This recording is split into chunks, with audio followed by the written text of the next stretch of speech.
আলোচনা করব। আপনারা শুনতে রাজি আছেন তো ইনশাআল্লাহ?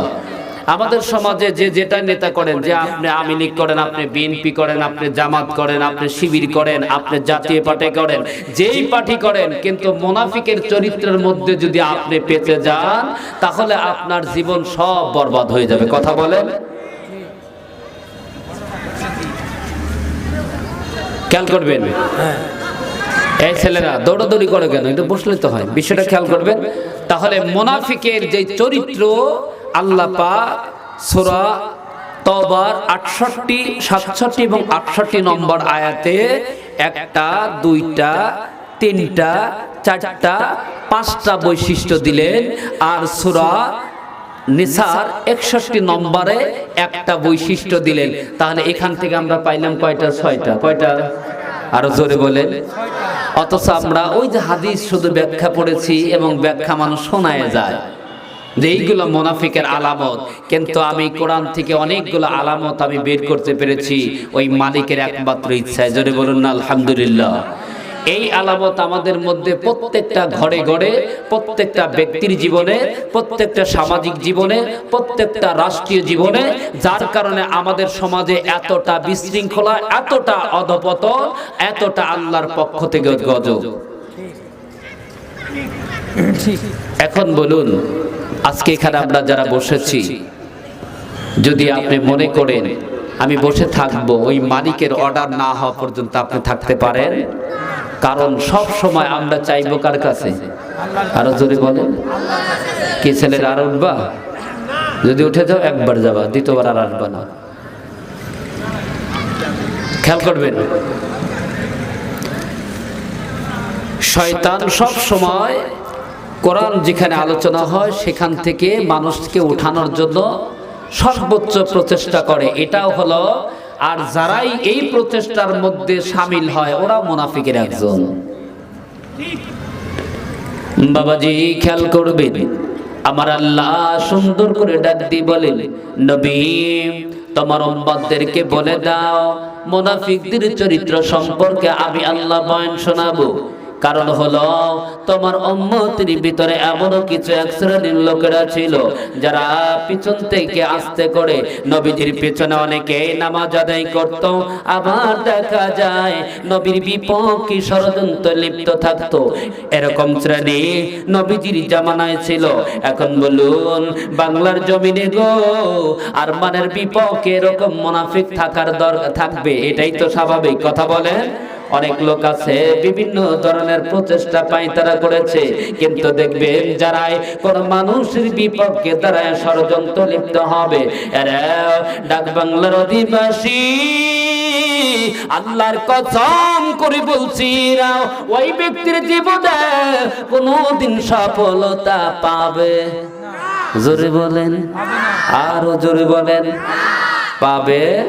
তাহলে দেখবেন, কারণ আল্লাহ সুন্দর করে ডাক দিয়ে বললেন, নবীজি তুমি তোমার উম্মতদেরকে বলে দাও, আমিনান্নাসি মাইয়াকুলু আমান্না বিল্লাহি ওয়া বিল ইয়াউমিল আখির ওয়া মা হুম বিমুমিনিন। আরো জোরে বলুন আল্লাহু আকবার।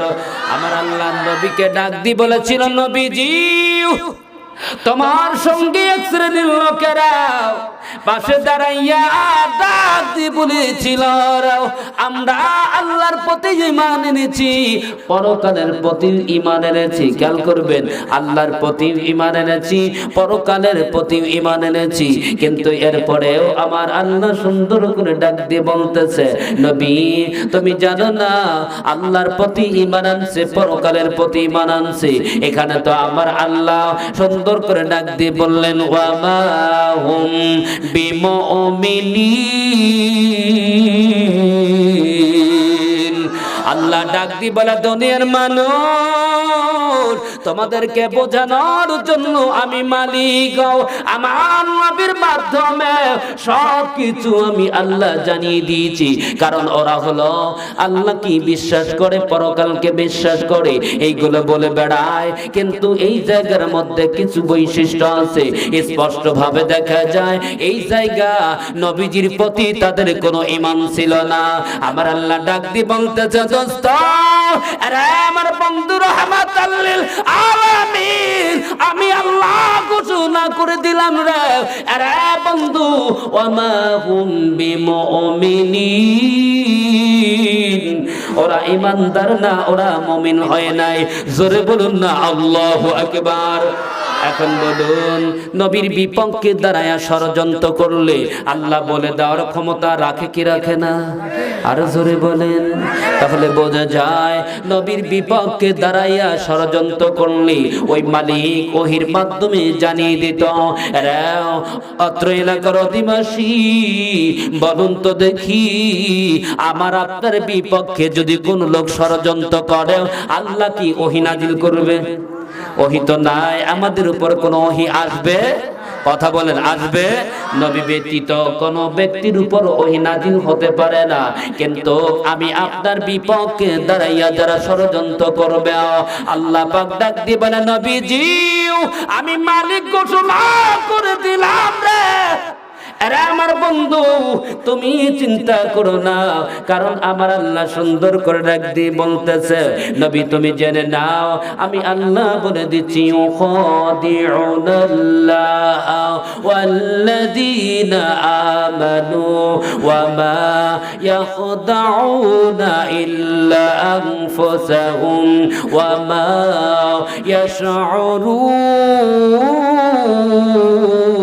ইয়াশউরুন। আরো জোরে বলেন না আল্লাহু আকবার। আমার আল্লাহ পরবর্তী আয়াতে ডাক দিয়ে বলে, নবী তুমি জেনে নাও ওরে বন্ধু রাহমাতাল লিল আলামিন গো, আমি মালিক তোমাকে জানিয়ে দিচ্ছি, আমি প্রভু তোমাকে জানিয়ে দিচ্ছি। ওরা কি করে? যারা আল্লাহ এবং মুসলমান, আল্লাহ এবং যারা ঈমানদার তাদের সঙ্গেও তারা কি করে? প্রতারণা করে, বিভিন্ন কৌশল অবলম্বন করে, এরা ধোঁকা দিতে চায়। কিন্তু আল্লাহ ডাক দিয়ে বলতেছো, আমা ইয়াখদাউনা ইল্লা আনফুসাহুম, অথচ ওরা নিজেরাই প্রতারণার মধ্যে পড়ে যায়। জোরে বলেন না আল্লাহু আকবার। ওয়া মা ইয়াশউরুন, আর জোরে বলেন আল্লাহু আকবার।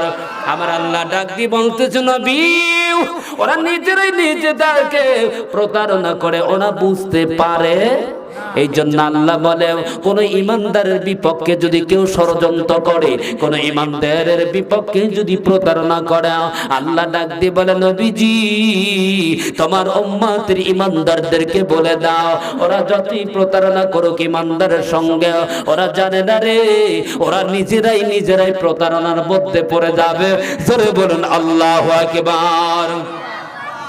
এই জন্য মুনাফিকের প্রথম চরিত্র হলো একটা, যেটা হলো সব সময় আসল ভালো ভালো মানুষের বিপক্ষে দাঁড়ায়া প্রতারণা করে, ছলছতরা করে, কেউ বলে প্রকাশ্য করে, কেউ বা রাতের আধারে করে। জোরে বলুন কথা ঠিক কিনা?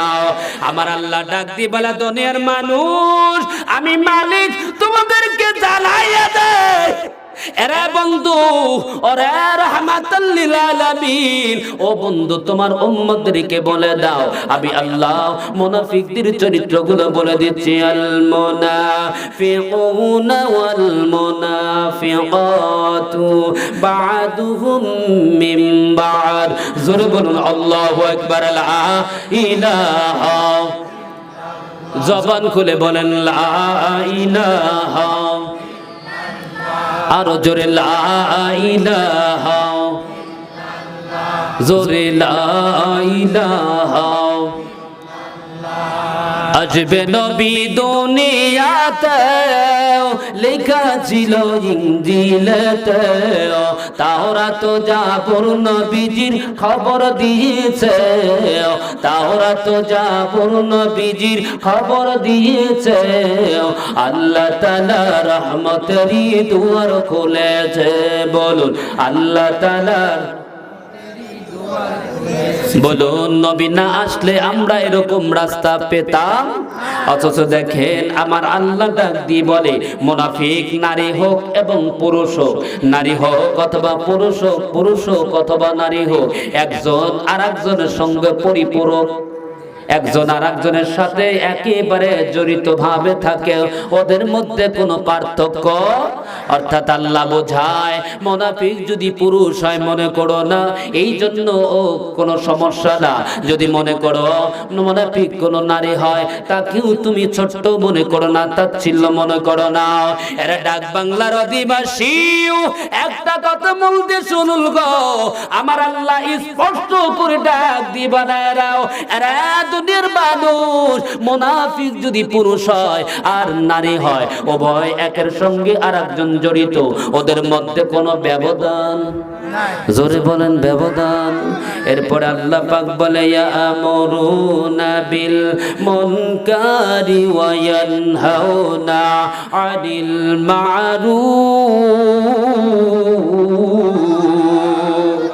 এখন যদি কারো বিপক্ষে যায় রাগ করবে? কথা বলেন না কেন? আবার অনেকে আছে দেখবেন নিজের বিপক্ষে গেলে পুলিশকে ফোন দিকে, হুজুর কেমন জানি কথা বলে। কথা বলেন, কথা বলেন। ভয় কিসে? প্রত্যেক নাইটে মাহফিল করি, গতকালকে 2টা মারছি।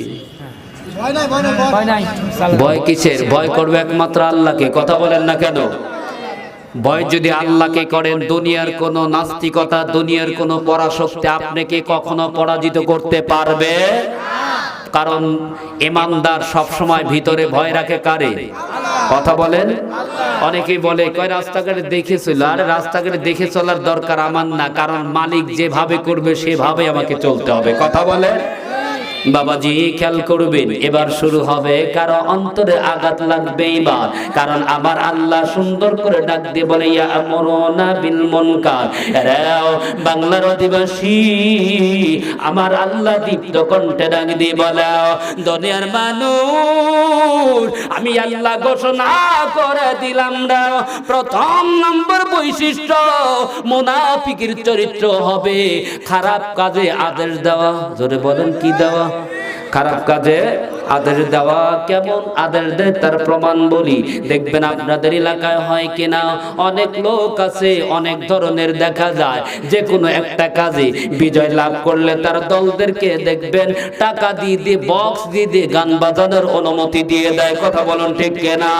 আরে বাংলার জমিনের অধিবাসী, আমার আল্লাহ ডাক দেয়, দুনিয়ার মানুষ, আমি আল্লাহ ঘোষণা করে দিলাম, মুনাফিকের প্রথম নাম্বার চরিত্র হবে ওই ব্যক্তি সব সময় খারাপ কাজের আদেশ করবে, খারাপ কাজের জন্য মানুষকে উৎসাহিত দিবে। এখন বলুন তো দেখি, গান বাজনা বাজানোর অনুমতির দরকার হয় না,